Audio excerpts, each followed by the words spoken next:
Hello everyone, welcome back to my YouTube channel. I'm Andy, and we continue our tour of the 8th circle of hell. And we are now on the 8th bolgia of the 10 that are there. So we're getting closer to the end, but we still have a little ways to go. And this time, we're going to be talking of, there's lots of different types of evil that we've seen, and it's been pretty bad. I really hate this particular one a lot more than the others, so I'm going to sound pretty judgmental here, but it's the kind of judgment that God would probably agree with. Of course, he wishes that everyone would turn away from these evil ways, but man, this one is just pretty horrific. So, Dante leaves the pit of the serpents and climbs out with Virgil, and they walk to the bridge that is over the 8th bolgia. And in this pit, he sees what he thinks looks like a bunch of fireflies. That's what he compares it to, fireflies. All these flames just floating around in the darkness in this one pit. And looking around, he notices that there's one spot that has a double flame, so 2 flames in one. Dante's wondering, so what are all these flames? And Virgil explains that each one of these flames has a person inside them being tortured by it. So Dante notices the double flame and he asks, who are those? And this is what Virgil's reply was. He answered me, Ulysses and Diomed are being tortured in it. Together they go in punishment as they went in wrath. And there, inside their flame, both lament the ambush of the horse, the door from which issued the noble founder of the Romans. And they repent inside the ruse by which the dead Didymia still grieves for Achilles, and bear punishment for the Palladium. Okay, so a little bit of background on mythology. So, most of you will recognize the name of Ulysses, also known as Odysseus, the famous hero from the Odyssey. And it took me back just like this one, just like seeing Jason, the other hero, being put in there, and now you see Ulysses, who's probably the biggest name in mythology. For people who don't read mythology, you've at least read the Odyssey.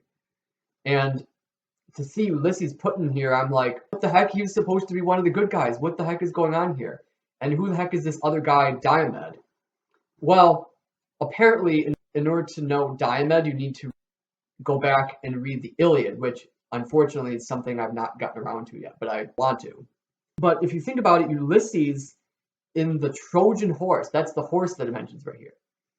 The Trojan horse was a plan that he devised to trick the Trojans by making a horse and presenting it as a gift, but hiding the Greek soldiers in it that are going to attack and destroy the city of Troy.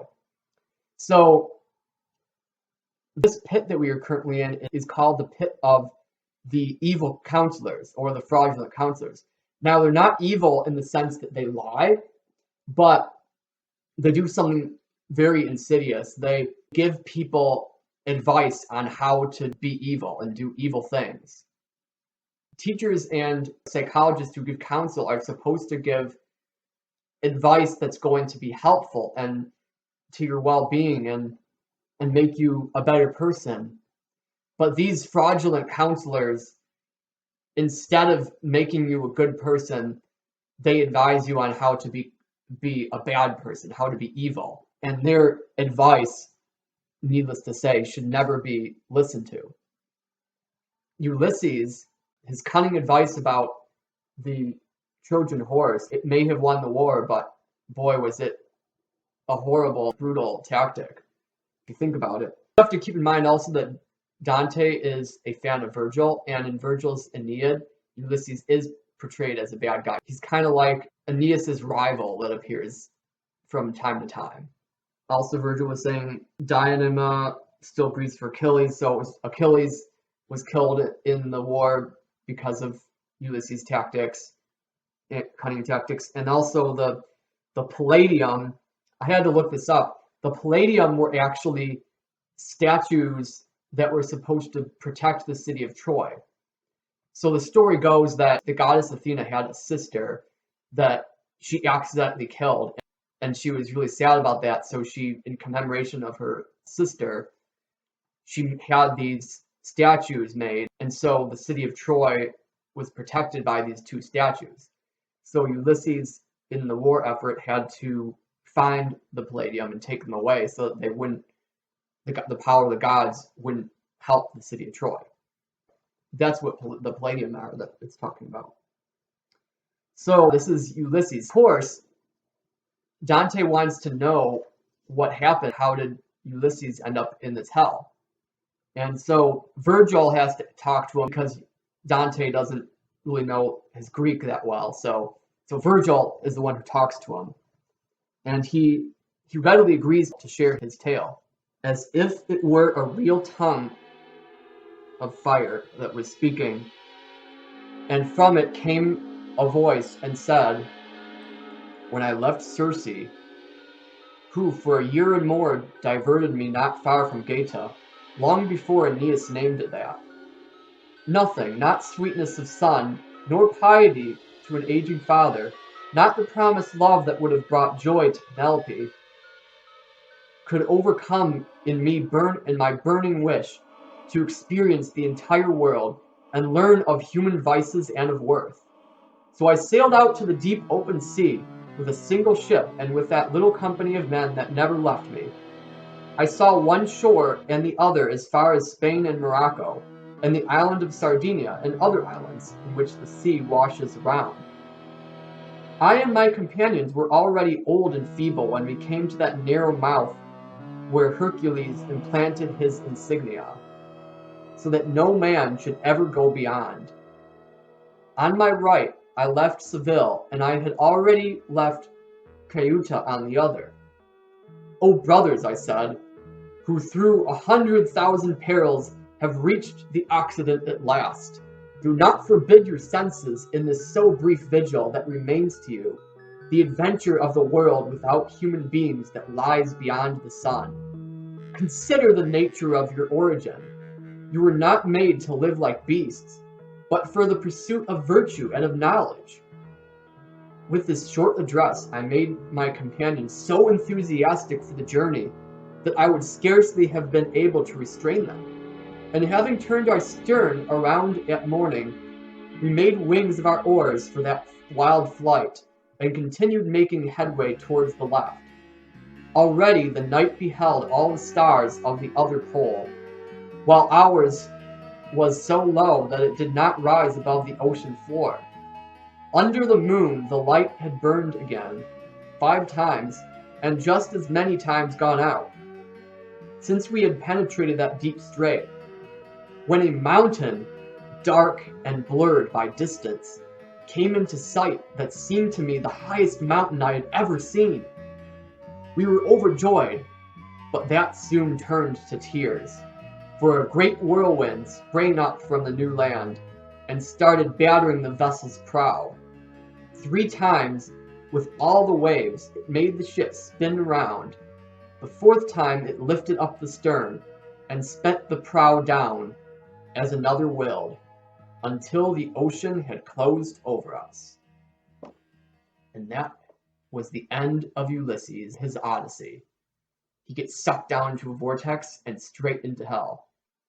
Now, keep in mind that this is another one of these silly things where Dante is sort of changing the Greek mythology, because in the real story, as we know, Ulysses goes home to Penelope and fights off the evil man who's trying to become Penelope's new husband and all that. So in this version, in Dante's version, that never happens. Instead, Ulysses is like, oh, let's be adventurers for as far as we can go. Let's sail to the ends of the earth where no one has ever sailed before. Obviously, they ignored the good advice of Hercules was left behind as a marker saying that you don't go behind here because the gods have not granted safe passage through here. But Ulysses just loves his adventure so much that he's going to pursue it to the end. And so he sails over there, and then in the distance he sees a mountain, an island, and it says that he's sailed through the southern hemisphere because of the way it's describing the sun. It's like closer to the South Pole. And Dante in his world has devised that the spot where Satan fell onto the earth was at Jerusalem. And so that's what causes this hell to be like funnels and circles down from where Jerusalem is. But where the dent in the world is made, that also on the other side of the world, like a mountain springs up, because it's like you punch in and then you pop out the other side. So that's what happens with the mountain of purgatory, which we're going to see in the second book. But this is the island that Ulysses sees. So he actually sees the island of purgatory. And of course, living mortals, the eyes of mortals are not to see, where only the dead are. So of course God's like, okay, you've seen enough, goodbye. So of course it was Ulysses' pride that brought him to that situation, but more so it's focused on is how he counseled his crew. Like he led everyone else into the sin. Like he said, we should do this. This is like the best thing ever. They're like, oh yeah. They became super enthusiastic by his moving speech. They had to do it. And so he led the others to go down with him. And so that is why Ulysses has ended up in there, for his craftiness. As Homer says in the beginning of his Odyssey, he describes Ulysses as he who is skilled in all ways of contending. Pretty fitting. But this guy actually isn't as despicable as the next guy we're going to see, because that was Canto 26 that we see Ulysses. And now in Canto 27, we're going to see another guy who's tortured. So this time, it's someone that Dante knows of because he's another fellow Italian. So he wants political news. Like usually there's a lot of politics. So no one better to ask than Dante. He says, so is there peace going on in Italy right now? And Dante's like, are you kidding me, man? Of course there's no peace in Italy. There's changing countries change overnight, and it's just, yeah, we're all hunky-dory, man. Yeah, wink, wink. But then, after Dante is done explaining about the political situation, then he says, okay, so you answered my question, and don't be greedy, but please tell me your story. How'd you end up here? And the flame pauses for a moment, and you can hear the crackling of the fire. It says, well, I guess I can tell you. After all, this pit of hell, like, no one has ever escaped it, so you're not going to spread my infamy of the world, because the fact you're here, it's, like, impossible to escape hell.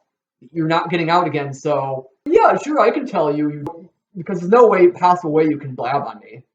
See, he cares about his reputation as a counselor. He wants to be known for his good counsel, and he doesn't want anyone to know about his shady business.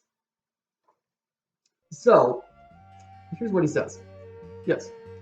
If I thought I were answering someone who would ever again go back to the world, this flame would stop to flicker altogether. But since no one ever got out of this abyss alive, if what I hear is true, I can answer without risk of infamy. I was a man of arms, then a Franciscan, thinking thus courted round to make an atonement, and my hope surely would have been fulfilled, but for that great priest, may evil seize him, who forced me back to my first sinful ways. I want you to hear how and why it was. When I was still made of flesh and bones that my mother gave me, my actions were more those of a fox than of a lion. I knew all the tricks and undercover ways, and practiced them so artfully that the sound reached all corners of the earth. When I had realized I had come to that portion of my life in which everyone should lower his sails and gather in their ropes, what once had given me pleasure wearied me. Repentant and confessed, I gave myself to God. Unlucky me. How it could have saved me!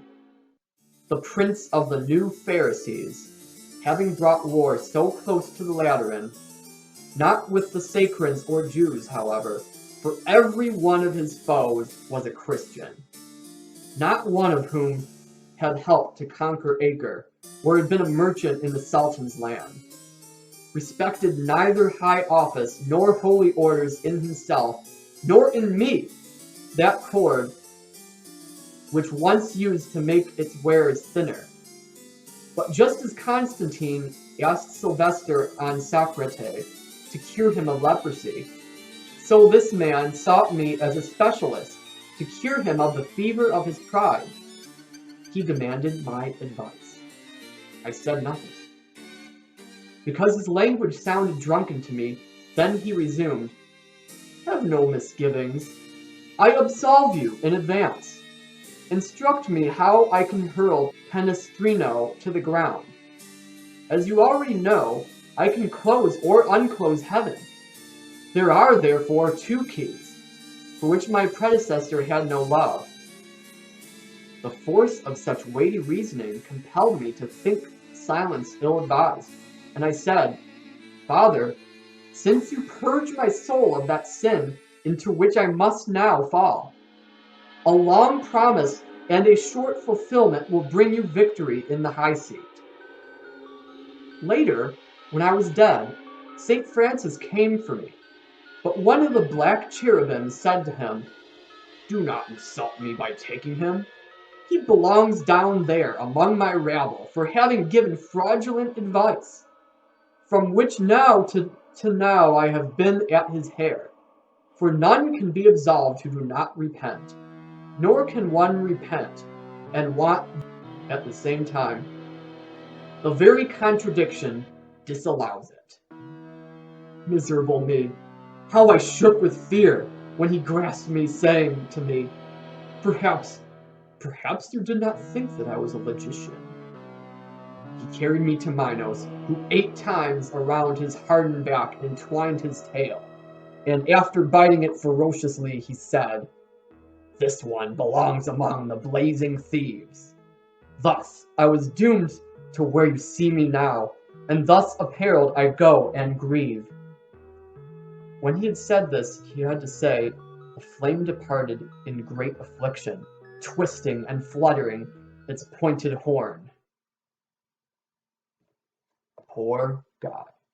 His name was Guido da Montefeltro. So he was basically a soldier that became a Franciscan friar. And as you know, Franciscan friars are supposed to be, they spurn all the bad stuff. They live the gospel, and they live in voluntary poverty, and they help everyone, just like St. Francis. So what happens is that this great priest that is mentioned here is actually the Pope, Pope Boniface VIII, which is exactly the same man who Dante hates because he had him exiled, supposedly.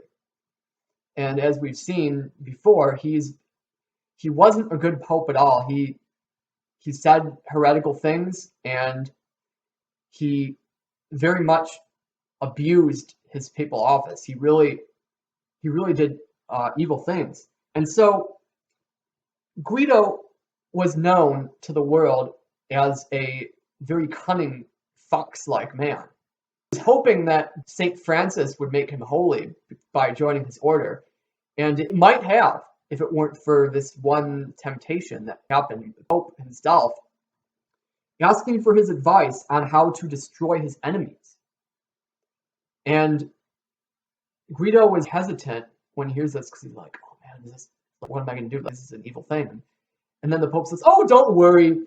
I absolve you of your sins before you commit the sin." The Pope is committing a grave sacrilege against the sacrament of reconciliation, because the priest cannot forgive a sin that has not occurred yet. And this is just such an evil thing because he's like telling him to commit the sin. Man, it's just so diabolical, just so horrible. And Guido could have said no at this point. He could have said, he's a Catholic. He knows how the sacrament of confession works.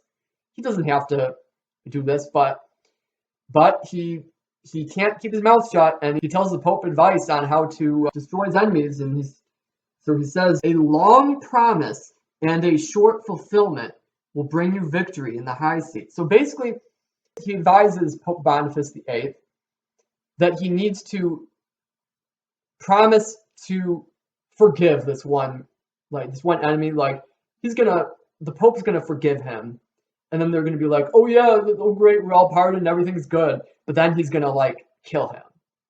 He's gonna kill them. So he advises the Pope to use this trickery, and because this trickery is carried out, when Guido dies, he sees St. Francis right there, ready to take him to heaven.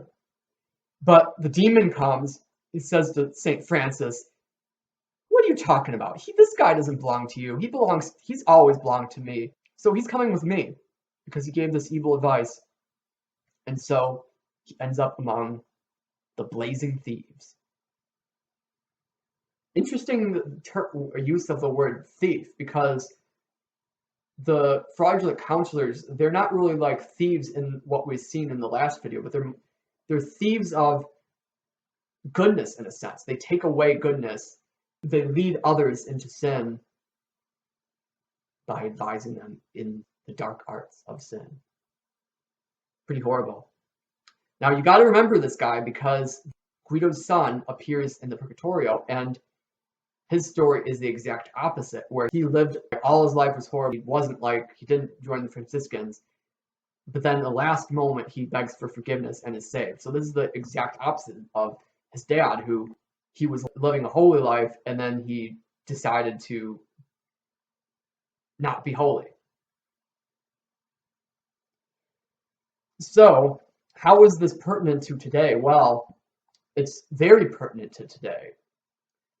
Among many other things you've seen is I've noticed that you can find all sorts of evil advice online and also, on YouTube. There are these people, and especially men, giving advice to other men on how to basically manipulate women and get them into bed. And these guys don't have any regard for that you need to wait until marriage to have sex, and they're just like, it's all about sex. You need to say this and this, and you need to get the woman like attracted to you, and then getting her into bed as soon as possible. And you can have many women on the side. That's perfectly fine.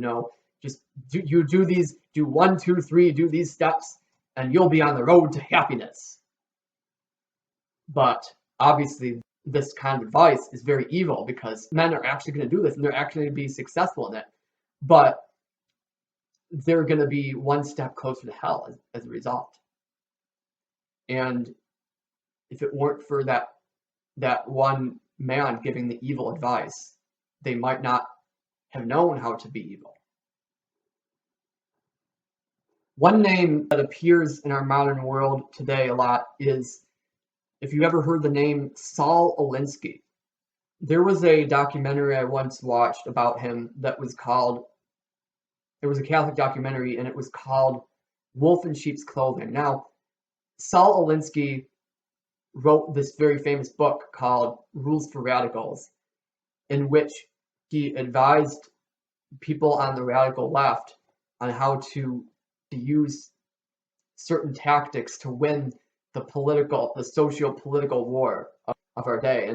And basically, he took ideas of Marxism and he successfully installed them into our culture. And this is why we have, he probably played a big role in helping to spread this with his evil advice that he gave to people, to especially tactics of ridicule, where you ridicule the enemy so much that then everyone, it makes them look ridiculous. And even if they are talking nothing but the truth, you can convince everyone that they're liars, because it's like this one T-Bone Burnett song I listened to. I can explain everything. So you're basically ganging up on people and making them look like I'm it's like a blubbering idiot. And oh, you see, you scrawny little preacher up there. You're just trying to force your rules on everyone. You're just trying to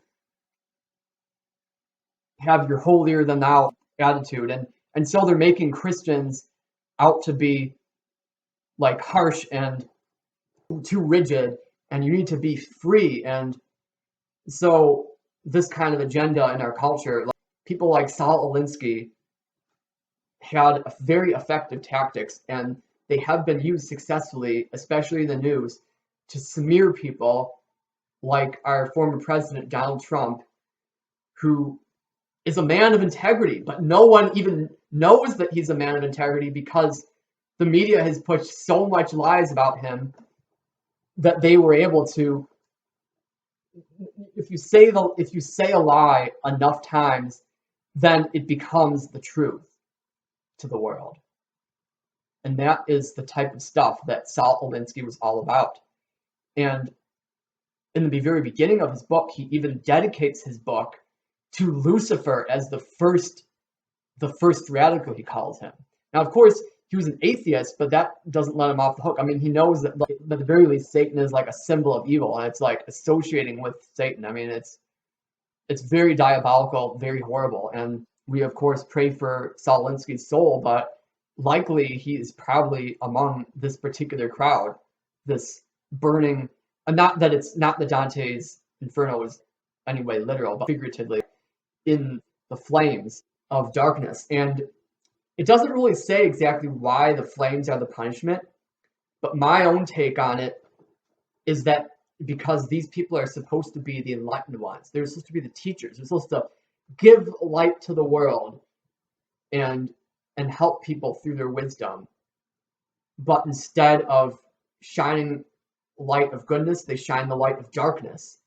And therefore, the light that they're giving off, the harmful light, of course it hurts others, but it especially hurts themselves, and they're consumed by their own flame.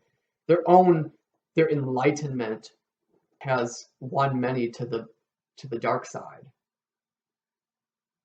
You think of Emperor Palpatine from Star Wars, how he led Anakin to the dark side with his evil advice. He said, just like Satan says to Adam and Eve, that you can't just know the light side of the force. You should learn, be balanced. You need to learn like the dark side and the light side. So I mean, why do you want to rule that out? I mean, that's perfectly good, And so he tempts Anakin, and Anakin falls to the dark side because of this evil advice. So I'll leave you with that. So whatever you do, stay out of hell and stay away from evil advice. Everyone has an internal conscience, and God has gifted us to be able to listen to advice, and there's an instinct where you can know if something is objectively wrong. So whatever these people advise you to do, don't listen to them. All right? So stay out of hell. Goodbye.